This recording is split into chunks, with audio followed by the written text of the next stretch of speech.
estamos descansados, né? O nosso trabalho ele só acaba quando tiver essa justiça. E aí o que a gente costuma dizer é que os nossos estão presos debaixo de uma terra e quem matou eles, quem são os culpados, estão vivendo suas vidas comumente, né? Tendo suas vidas, com a sua família. E os nossos foram proibidos de viver isso. Então, justiça para nós é ter aqueles que são culpados na cadeia. Essa tragédia, ela, de toda maneira, trouxe um ganho para o nosso sistema jurídico. Aprendemos muito com ela. Todos nós sofremos com a dor dos familiares, com a dor imaginada das vítimas, mas também aprendemos que o Poder Judiciário pode fazer mais, por meio das suas diversas instituições, realizando esses processos estruturais, envolvendo as partes, trazendo convencimento, preservando, é claro, a liberdade de todos. Tanto que até hoje ainda não se apresentaram todas as famílias que, em tese, poderiam se apresentar. A liberdade é preservada. E, ao mesmo tempo, a complexidade da solução. Isso talvez só fosse possível realmente de ser alcançado em uma fórmula nova de atuação. E não é uma fórmula que exclui as fórmulas clássicas, de forma alguma, de maneira alguma, mas é uma fórmula que complementa e aperfeiçoa o nosso trabalho. Eu costumo dizer que nós temos que aprender a separar a ouvida da escuta. Ouvir é simplesmente uma atribuição que um órgão dos sentidos nosso capta, né? Que é a audição. Escutar é muito mais do que ouvir. Escutar é você ouvir com o coração, você ouvir com empatia, você ouvir com a intenção de fazer com que a pessoa também traga algo para você em termos de interlocução qualificada. Isso nós fizemos. Então eu acho que é o nosso papel, sim, estar próximo da sociedade. Esse trabalho é um justiça social. Nós lidamos com a camada mais pobre da população brasileira. São pessoas que não têm esperança muitas vezes, desesperançosas, que batem às nossas portas, muitas vezes com o único desejo de serem ouvidas, de que a sua voz de fato tenha eco entre nós. Então eu acho que é o nosso papel, sim, é isso, estar mais próximo da sociedade brasileira, que enfim é o nosso papel desde que nós somos criados há mais de 80 anos. Nós, no judiciário, às vezes temos essa praxe de somos nós em solução heterônoma, ou seja, nós dando a solução do problema de forma adjudicada, que a gente chama isso, é através de sentença. A autocomposição, ao contrário. A autocomposição, os protagonistas são as partes.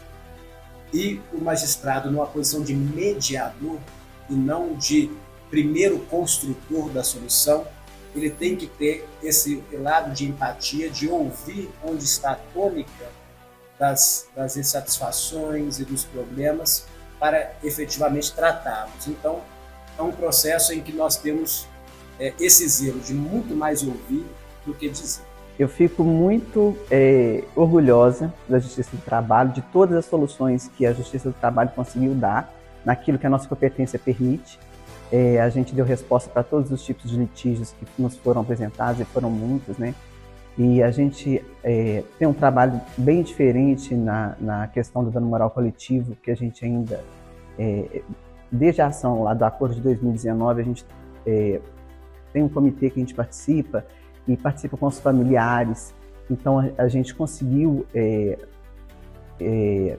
com que os familiares também participassem da solução que estavam sendo dadas ali para o processo, né, para que eles também pudessem ter voz, pudessem falar. Então, além de tudo, além dessa questão toda de técnica, né, das ações em si, dos processos em si que a gente julga, né, como a gente tem os outros processos, tem essa questão que é muito peculiar, esse dano moral coletivo, que a VABRUM participa e ela vota. Então, assim, é uma coisa bem diferente.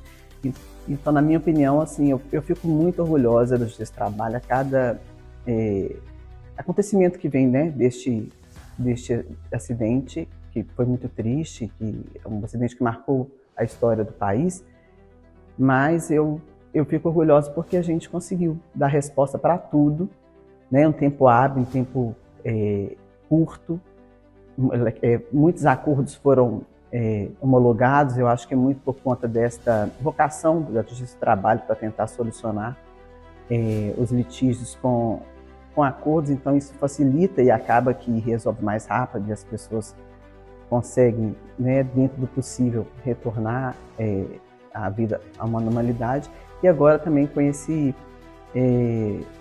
essa peculiaridade da participação da Vabrum nesses processos que a gente tem aqui ainda, né, que a gente ainda está conduzindo. A senhora como mulher também, como magistrada e como mulher, o que fica disso tudo? As mulheres, com a sua sensibilidade, o seu senso objetivo também, se destacaram nesse processo todo. Tanto que as magistradas tiveram uma atuação preponderante para a solução desses conflitos. E não só as magistradas que atuaram nos processos, trabalhando ali nas audiências e proferindo julgamentos, mas as conciliadoras que também foram envolvidas nesse processo último aí, de união de esforços para se chegar a uma solução comum e atender aos anseios das famílias. O papel das magistradas foi preponderante. A sensibilidade feminina, o cuidado, o acolhimento, esse olhar maternal da mulher, que mesmo quando ela não tem filhos, como é o meu caso, mas ela sabe voltar para a sociedade, o seu olhar maternal, o seu olhar de filha que cuida do pai idoso, sabe discernir os sentimentos que envolvem uma situação aflitiva. As mulheres conseguem e conseguiram nessa quadra histórica demonstrar o valor da sua sensibilidade, da sua capacidade de trabalho e do seu senso de justiça. Dever cumprido? Dever cumprido e com muita tranquilidade.